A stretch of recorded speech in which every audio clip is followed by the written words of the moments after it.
Green വെഞ്ചേഴ്സിൻ്റെ പുതിയൊരു വീഡിയോയിലേക്ക് എല്ലാവർക്കും സ്വാഗതം. വലിയ മുതൽ മുടക്കോ നൂറുകണക്കിന് പശുക്കളോ ഇല്ലാതെ ഒരു ചെറുകിട ഡയറി ഫാം നടത്തുന്ന ഒരു കർഷകനെ പരിചയപ്പെടുന്നതിന് വേണ്ടിയിട്ടാണ് ഇന്നത്തെ വീഡിയോ. എല്ലാവർക്കും പുതിയൊരു വീഡിയോയിലേക്ക് ഹൃദ്യമായ സ്വാഗതം.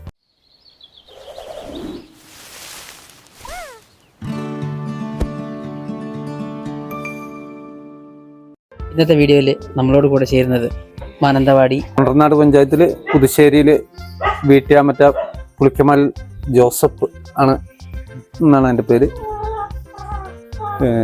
ഞങ്ങൾ കാരണന്മാർ അടക്കമുള്ളൊരു 5 പേരും ചാച്ചനും അമ്മയും അങ്ങനെ 7 പേരുള്ള ഒരു കുടുംബമാണ്. ഈ കുടുംബത്തിൻ്റെ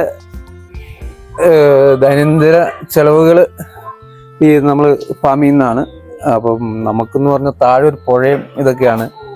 എല്ലാ കാലങ്ങളിലും വെള്ളം കയറി ആദായങ്ങളൊക്കെ നശിച്ചുകൊണ്ടിരുന്ന് പരാജയത്തിലുണ്ടായിരുന്ന ഒരു സമയത്താണ് ഒരു 10-15 കൊല്ലം മുമ്പ് ഇങ്ങനെ ഒരു 5-6 പശുവൊക്കെ ആയി നമ്മൾ ഇതാക്കിയായി. അതങ്ങനെ കിടാക്കളൊക്കെ ആയിട്ട് വളർന്ന് ഇപ്പോൾ ഒരു 10 പശുവൊക്കെ ആയി.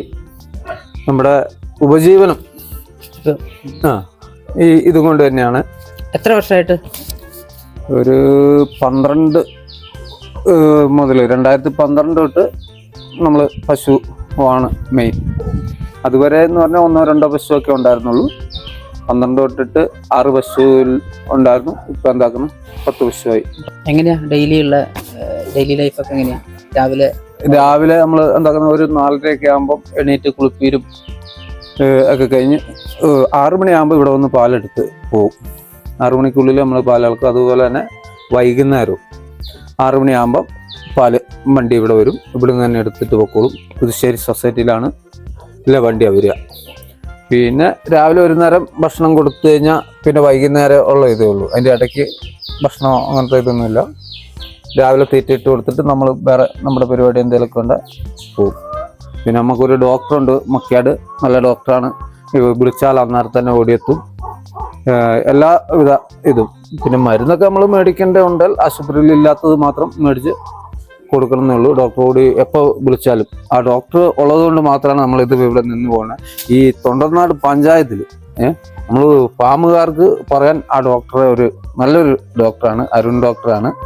വിളിച്ചാൽ ഓടി നമ്മൾ പോകുമൊന്നും വേണ്ട, സാറ് തന്നെ വണ്ടിയൊക്കെ ആയിട്ട് കൂട്ടി വരും.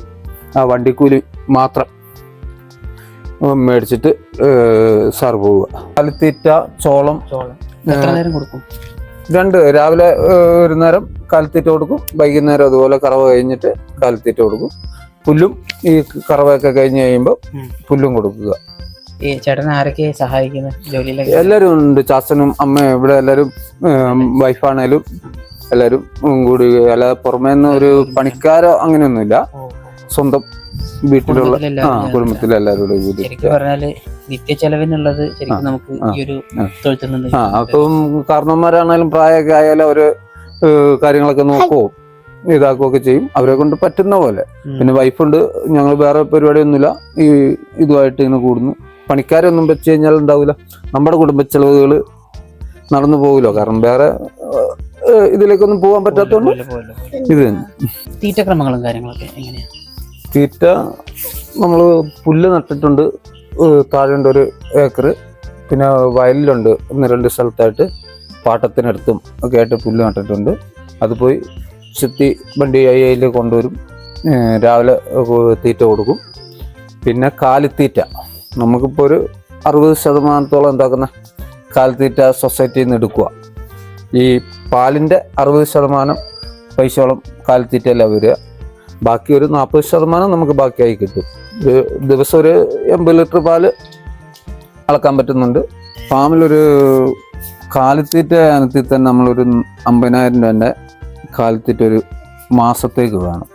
10 പശുവിന് എന്താക്കുന്ന 50,000 രൂപ. 10 ദിവസത്തേക്കാണ് ബില്ല് എടുക്കുന്നത്. 10 ദിവസം ആകുമ്പോഴത്തേക്കും ഒരു 16,000-17,000 രൂപ 10 ദിവസത്തെ ഇത് വരും. അങ്ങനെ ഒരു മാസം ഒരു 50,000 രൂപേൻ്റെ കാലിത്തീറ്റ നമ്മൾ സൊസൈറ്റിയിൽ നിന്ന് മേടിക്കണം.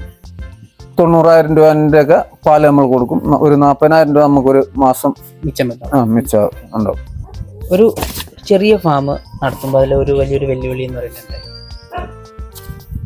വെല്ലുവിളി ഫാം എന്ന് പറഞ്ഞാൽ നമ്മൾ ഇതിൽ എന്താക്കുന്ന നമ്മൾ ആത്മാർത്ഥമായിട്ട് പണിയെടുക്കാൻ നമുക്ക് വേറൊരു മനസ്സ് വേണം. വേറെ എവിടെ പോക്ക് നടക്കൊന്നുമില്ല. ഇപ്പം ഒരു ദിവസം പോലും നമുക്ക് മാറി നിൽക്കാൻ പറ്റില്ല. രാവിലെയും വൈകുന്നേരവും കറവയും പിന്നെ അതിന്റെ പുല്ലും. ഇതാണ് പുല്ലില്ലാതെ വരുമ്പോൾ ഈ മഴക്കാലങ്ങളിൽ നമുക്ക് ഈ വെള്ളം കയറി പോകുന്നതിൻ്റെ ഒരു പ്രശ്നം ഇല്ല. വേനയ്ക്ക് നനയ്ക്കാൻ വെള്ളമുണ്ട്, ഇഷ്ടംപോലെ നനച്ച് പുല്ലാക്കി എടുക്കാം. മഴക്കാലത്ത് ഇത് വെള്ളം കയറുന്നതുകൊണ്ട് ചീഞ്ഞു പോയിട്ട് എതിലേലൊക്കെ പുല്ലിൻ്റെ ഒരു ഭയങ്കര ക്ഷാമം തന്നെ. പിന്നെ വേനയ്ക്ക് നമ്മൾ എന്താക്കുന്ന കച്ചി മേടിച്ച് സ്റ്റോക്ക് വെക്കും. പിന്നെ ചോളത്തണ്ടും ഇതൊക്കെ ഇറക്കുന്നുണ്ട്. ഫാം നമ്മളിപ്പോൾ എന്താക്കുന്ന അറിയാവുന്ന ഒരാളാണെങ്കിൽ അയാളെ കൊണ്ട് എത്ര പശുവിനെ ഇതാക്കാം, സംരക്ഷിക്കാമെന്ന് പറഞ്ഞാൽ അത്ര ചെറിയ പരിപാടിയൊന്നുമില്ല. ഒരു ദിവസം ഇതിന് എന്താക്കാൻ പറ്റൂല, കറവ മുടങ്ങാൻ പറ്റൂല. രാവിലെയും വൈകുന്നേരം കൃത്യമായിട്ട് കറന്നിരിക്കണം. അപ്പം അറിയാവുന്ന ഒരാളാണെങ്കിൽ അയാൾക്കൊരു സ്വന്തം വരുമാനം എന്ന നിലയ്ക്ക് ഒരു 3-4 എണ്ണമൊക്കെ വെച്ച് തുടങ്ങി അതിനനുസരിച്ച് ആകുന്ന പോലെ കൂട്ടി എടുത്തു കഴിഞ്ഞാൽ നല്ലൊരു ഇതാണ്.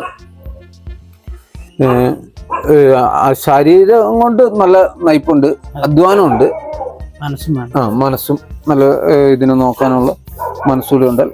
രാവിലെ 4 മണിയൊക്കെ ആകുമ്പോൾ അലാറം വെച്ച് ഏക്കും, ചാണാൻ പഠിക്കും, അത് കഴിഞ്ഞിട്ട് കുളിപ്പിക്കും, പിന്നെ അകിടെല്ലാം കഴുകി തുടച്ച് കറവ. 6 മണിയാകുമ്പോഴത്തേക്കും വണ്ടി ഇവിടെ വരും. അപ്പോഴത്തേക്കും പാല് ആക്കണം. വണ്ടി വന്ന് അവരെടുത്തിട്ട് പോക്കോളും. നമ്മൾ താഴെ വെച്ച് കൊടുത്താൽ മതി, അവർ വന്ന് എടുത്തിട്ട് പോക്കോളും. വൈകുന്നേരം അതുപോലെ തന്നെ 4 മണിയൊക്കെ ആകുമ്പോൾ തുടങ്ങി കുളിപ്പീരെല്ലാം കഴിഞ്ഞ് 6 മണിയാകുമ്പോഴത്തേക്കും വണ്ടി വരും. വൈകുന്നേരം 12 മണിക്കൂർ ഇടവിട്ടിട്ടുള്ളത്. ഡെയിലി രാവിലെ 6 മണിക്കാണ് പാലളക്കേണ്ടത്. അപ്പോൾ രാവിലെ 4:30 ആകുമ്പോഴേക്കും പശുവിനെ കുളിപ്പിക്കും. അത് കഴിഞ്ഞ് ഞങ്ങൾ രണ്ടുപേരും കൂടി കറക്കും. 6 മണിയാകുമ്പോഴത്തേനും പാലും വണ്ടി വരും.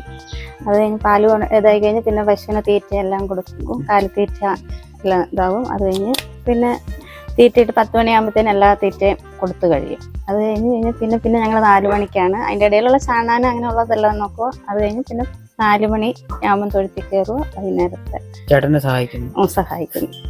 എല്ലാവർക്കും തുടങ്ങാൻ പറ്റുന്നൊരു മേഖലയാണോ ഡയറി ഫാമിംഗ് എന്ന് പറയുന്നത്? അതിന് കുഴപ്പമൊന്നുമില്ല, എല്ലാവർക്കും തുടങ്ങും. പശുവിനെ പരിപാലിക്കാനുള്ള ഒരു താല്പര്യം വേണം. അവരുടെ കാഴ്ചപ്പാടുകളും ഉണ്ടെങ്കിൽ ഒരു സ്ഥലം, തൊഴുത്ത് ഫാം പണിയാനുള്ള സ്ഥലമുള്ളവർക്ക് നല്ലൊരു ഇതാണ്. ഇതിലങ്ങനെ ഒരു എനിക്ക് തോന്നുന്നു ഇതിലൊരു മത്സരമൊന്നുമില്ല. ആർക്ക് വേണമെങ്കിലും ആര് തുടങ്ങിയാലും മറ്റൊരാളെ ബാധിക്കുന്ന വിഷയമില്ല. ഇതിന്റെ വില കുറയുന്നില്ല. ഒരു നല്ല ക്വാളിറ്റി പാല് കൊടുക്കുവാണ്, അതിനനുസരിച്ച് വില കിട്ടും. എന്തായാലും ഒരു കൃത്യ വിലയുണ്ട്. നമുക്കിപ്പോ ഒരു വാഴക്കൊലയാണെങ്കിൽ കൂടുതൽ വരുമ്പോൾ മാർക്കറ്റിൽ വ്യത്യാസമായിട്ട് വില വരും. ഇതിലെന്താകുന്ന പാലിനൊരു സ്ഥിര വിലയുണ്ട്. പിന്നെ ഇത് എത്ര കൊണ്ടുപോയാലും എടുക്കാത്ത പ്രശ്നങ്ങളും ഇല്ല. പാലിനൊരിക്കലും ഒരു പാൽ അധികമായെന്നും പറഞ്ഞുകൊണ്ട് അവിടെ എടുക്കാതെ ഇരുന്നിട്ടില്ല. പാല് എന്നും ഡിമാൻഡുള്ള സാധനമാണ്. പിന്നെ അവരെന്താകുന്ന തൊഴുത്ത് അത് എപ്പോഴും ക്ലിയർ ആയിരിക്കണം. നമ്മളാണെങ്കിൽ ഇപ്പോൾ ഈച്ചക്കൊക്കെ എല്ലാ ദിവസവും മരുന്നും അടിച്ച് ഇട്ടാണുള്ളത്. ചാണാനാണ് പഠിപ്പിച്ച് 2 നേരം കുളിപ്പിക്കുക. ഈ ചാണാനത്തിലൊക്കെ കടന്നു കഴിയുമ്പോൾ അകിടുവീക്കൊക്കെ കൂടാൻ സാധ്യതയുണ്ട്.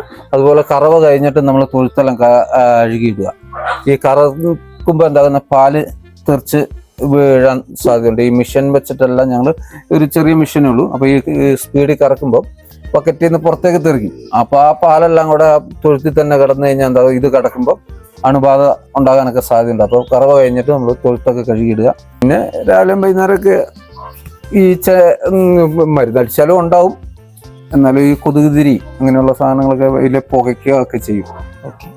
തൊഴുത്ത് പുകച്ച് കൊതുക് അങ്ങനത്തെ പ്രശ്നങ്ങളൊന്നും ഉണ്ടാവില്ല. ഒരാൾക്ക് 2 പശുക്കളായിട്ട് തുടങ്ങാൻ ആഗ്രഹിക്കുന്ന ഒരു ചേട്ടന് പറയാൻ എന്താ? 2 പശുവായിട്ട് അവരുടെ സ്ഥലപരിമിതിയൊക്കെ വെച്ച് പുല്ല് കാര്യങ്ങളൊക്കെ ഉണ്ടെങ്കിൽ 2 പശു ആണെങ്കിലും മതി. കറവുള്ള 2 പശുവാണ് ഒരു 20 ലിറ്റർ വെച്ച് കിട്ടുമെങ്കിൽ 40 ലിറ്റർ പാലായി. ഡെയിലി എന്താക്കുന്ന ഇപ്പോഴത്തെ വിലയ്ക്ക് ഒരു 45 രൂപേൻ്റെ മുകളിലേക്ക് നമുക്ക് പാലിന് കിട്ടുന്നുണ്ട്. അപ്പം തന്നെ എന്താക്കുന്ന ഒരു 1500-2000 രൂപേൻ്റെ അടുത്ത് ഒരു ദിവസം ഉണ്ട്. അതിലിപ്പോ എന്താക്കുന്ന ഒരു 500-600 രൂപ ഒരു 800 രൂപയോളം തീറ്റയ്ക്ക് പോയി കഴിഞ്ഞാലും ഒരു 800 രൂപ ബാക്കിയാവും. ഒരാൾക്ക് ആ കുടുംബം വേറെ കൂലിപ്പണിക്കൊന്നും പോവാതെ അങ്ങ് കഴിഞ്ഞുകൂടാം. ഒരിക്കലും ചെയ്യാൻ പാടില്ലാത്ത കാര്യങ്ങൾ എന്തൊക്കെയാണ് ഡയറി ഫാമിൽ? ഇതിന്റെ കറവ നമ്മൾ കറക്റ്റ് ടൈമിങ് ആയിരിക്കണം. ഇതിപ്പോ നമ്മൾ ഇന്നിപ്പോ എവിടെയെങ്കിലും പോയിട്ട് കറക്കാൻ പറ്റാതെയൊക്കെ ആയി, ഇല്ലെങ്കിൽ അതിന് വേണ്ട പോഷകം കൊടുത്തില്ലേലും പാല് കുറയും. കാരണം ഇപ്പോൾ ഒരു 20 ലിറ്റർ കിട്ടുന്ന ഒരു പശുവിന് നമ്മൾ സാധാരണ കുറഞ്ഞ തീറ്റകൾ കൊടുത്തു കഴിഞ്ഞാൽ ആ പാല് കുറയും. പിന്നെ വലിയ വിലയും കൊടുത്തിട്ടായിരിക്കും ഈ പശുവിനെയൊക്കെ മേടിക്കുക. അപ്പോൾ തീറ്റ നമ്മൾ ആ കാലിത്തീറ്റയൊക്കെ കൃത്യമായിട്ട് കൊടുത്ത് സമയത്ത് അതിൻ്റെ പുല്ലും വെള്ളം ഓട്ടോമാറ്റിക്കാണ്, അങ്ങനെ വെള്ളമൊക്കെ അത് കുടിച്ചോളും. അതൊക്കെ നോക്കി കഴിഞ്ഞാൽ ഒരു കുഴപ്പമൊന്നുമില്ല. ഇന്നത്തെ ഈ വീഡിയോയിൽ ഒരു ചെറിയ ഡയറി ഫാർമറെ നമ്മൾ പരിചയപ്പെട്ടു. ചാനൽ ഇനിയും തുറന്ന് കാണുവാൻ സബ്സ്ക്രൈബ് ചെയ്യുക. വീണ്ടും കാണാം. ബൈ.